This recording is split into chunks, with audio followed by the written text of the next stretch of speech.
কেউ বাপরে এত লটপট সকলকে পুবালির পাগলামিতে নিয়ে চলে এসেছি আরেকটা ভিডিও। ভালোবাসার মরশুম, ভালোবাসার সপ্তাহ চলে এসেছে। যদিও আমার জন্য তো মনে হয় সব দিনই ভালোবাসার দিন। চলো আজ আমরা বানাবো টিস্যু রোজ।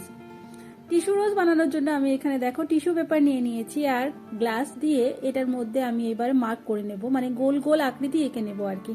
এইটা কিন্তু না করলেও হয়, এটা ওই ভাইরাল ভিডিও দেখার ফল।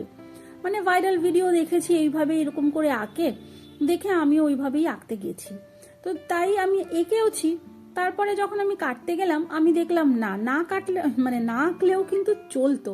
এটা যে একেবারে সেই গোল সার্কেল হতে হবে এমন কোনো কিন্তু কথা নেই।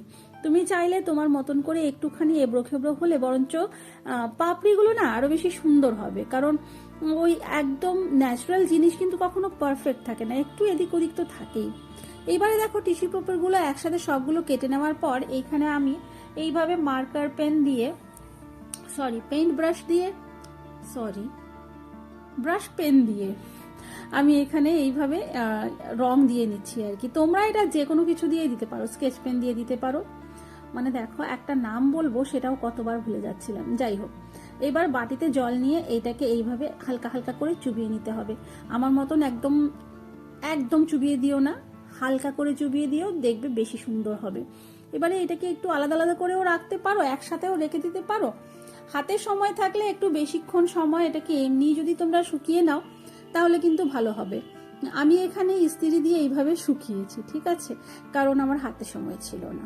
তো তোমরা চাইলে এটাকে করে রেখে মানে এই প্রসেসটা করে রেখে দিতে পারো, শুকিয়ে যাবে রাতারাতি, তারপরের দিন তোমরা গোলাপটাকে বানাতে পারো। এবারে দেখো ওই যে গ্লাসটা নিয়েছিলাম মাপ দেওয়ার জন্য, সেই গ্লাসটাই নিয়ে নিয়েছি। এখানে তোমরা একটা বাটিও নিতে পারো, তবে এইরকমই হতে হবে কিন্তু, গ্লাস হলে বেশি সুবিধা আছে। তোমরা দেখতেই পাচ্ছ টিস্যু পেপারের গোল টুকরোগুলোকে আমি কিভাবে রেখেছি। তোমরা এই অবধি যারা দেখেছো তাদেরকে বলবো আর একটু অপেক্ষা করে যাও, কারণ আমার নিজস্ব স্টাইলের একটা রোজও কিন্তু আমি বানানো শেখাবো এর মধ্যে, তাই আরেকটু অপেক্ষা করো। তো এইভাবে একের পর এক আমি দেখো এখানে এইগুলো সাজিয়ে দিলাম। বেশ সুন্দর লাগে জানো, এত সুন্দর এত ইজিলি একটা গোলাপের শেপ যে চলে আসে। যখনই দেখেছি দেখার পরই না আমার মনে হচ্ছিল কখন বানাবো, তো বানাতে পেরে আমার বেশ লাগছে। এবারে দেখো সবগুলো সাজিয়ে দেওয়ার পর একটু চেপে দিলাম আমি, আর এই যে তুললাম, দেখো কি সুন্দর একটা রোজ হয়ে আসবে। তোমরা না যখন এই যে আমি টিস্যু পেপারগুলো লাগাচ্ছিলাম ওই সময় যদি একটু একটু করে আঠা লাগিয়ে দাও তাহলে কিন্তু এটা একদম পার্মানেন্ট হয়ে যাবে। তো এইখানে দেখো একটা আমার খুলে আসলো, তার কারণ আসলে কাগজগুলো ভালো করে শুকোয়নি তো, মানে টিস্যু পেপারগুলো, তো একটা উঠে চলে এসেছিল, গ্লাসের মধ্যে লেগে গেছিল। যাই হোক, দেখতে সুন্দর লাগছে না বলো? চলো এইবারে কিন্তু আমি আমার যে বানানো গোলাপটা সেটা দেখাবো, তার আগে ওকে আমি লাল গোলাপের পরিবর্তে আবার এই গোলাপটা দিয়ে দিলাম। চলো এবারে দেখো আমি না ক্যামেরা অন করতে ভুলে গেছিলাম, একটুখানি আমার বানানো হয়ে গেছে। তো টুথপিকের মধ্যে এইভাবে ভাঁজ করে করে প্রথম দিকে আমি লাগিয়েছি, তারপরে অর্ধেক ভাঁজ করে মানে একটা ভাঁজ করে এইভাবে লাগাচ্ছি। দেখো এই যে এদিক থেকে মুড়ে দিলাম, তারপরে ওই দিক থেকে আমি আঠা লাগিয়ে ওইটাকে মুড়ে এইখান এর উপরে দেখো লাগিয়ে দেবো। এই যে মানে প্রথম দিকে আমি 4 ভাঁজ করে দুটো লাগিয়েছি, তারপর আমি হাফ করে করে এইভাবে লাগিয়েছি, ঠিক আছে, এই যে এইভাবে। আর এর পরের বার আবার আমি 4 ভাঁজ করে করে সাইডে সাইডে একটা দুটো তিনটে বা চারটে যতটাই লাগে লাগিয়ে নেব।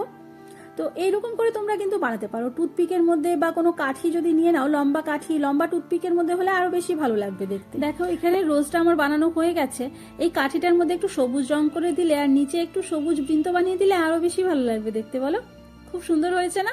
চলো এবারে একটা কুড়ি বানাবো। কুড়িটার জন্য এবারে দেখো ভালো করে ওই কাগজটাকে আরো বেশ কটা ভাঁজ দিয়ে আমি কাগজে মানে সার্কেলের যে মাঝখানটা ওইটা উপর দিকে রেখেছি কিন্তু, রেখে আর নিচের দিকটায় আবার আঠা দিয়ে খুব ভালো করে লাগিয়ে নিলাম। এবার আরেকটা সার্কেল নিয়ে এইভাবে দেখো ভাঁজ করে নিয়েছি, একদম ছোট করে ভাঁজ করে নিয়ে এইবারে এটাকেও দেখো ওই আগে যেরকম আগের গোলাপটা যেরকম লাগিয়েছিলাম ওইভাবে লাগিয়ে একটু বন্ধ করে দিলাম। তো ব্যাস এটা একটা কুড়ি হয়ে গেল। একটু ভালোভাবে বন্ধ করার জন্য আরেকটু আঠা আমি লাগিয়ে নেব। তো এরকম করে কিন্তু তোমরাও গোলাপ বানিয়ে দিতে পারো তোমাদের ভালোবাসার মানুষকে। এই ভালোবাসার মরশুমে শুধু যে রোজ ডেতেই দিতে হবে এমন কোনো কথা নেই, যে কোনো দিনেই কিন্তু দিতে পারো। রোজ ডে কালকে চলেই গেছে, তো এখানে আরো কটা পাপড়ি পড়ে রয়েছিল, মানে ওই সার্কেল পড়ে রয়েছিল, ওইগুলোকে এমনিই মুড়ে দিলাম। এইভাবে মুড়ে দিলে ফুল হয় ঠিকই, তবে গোলাপ হয় না। তোমরাও কিন্তু তোমাদের প্রিয়জনের জন্য এইভাবে গোলাপ বানিয়ে দিতে পারো। ভিডিও ভালো লাগলে অবশ্যই একটা লাইক করে দিও, আর যারা নতুন দেখছো তারা চ্যানেলটা সাবস্ক্রাইব করতে ভুলো না, আর যারা নতুন নতুন সাবস্ক্রাইব করেছো তাদেরকে অসংখ্য ধন্যবাদ, আর যারা পুরনো আছো তাদেরকে অসংখ্য ধন্যবাদ। দেখা হবে পরে আরেকটা ভিডিও। টাটা।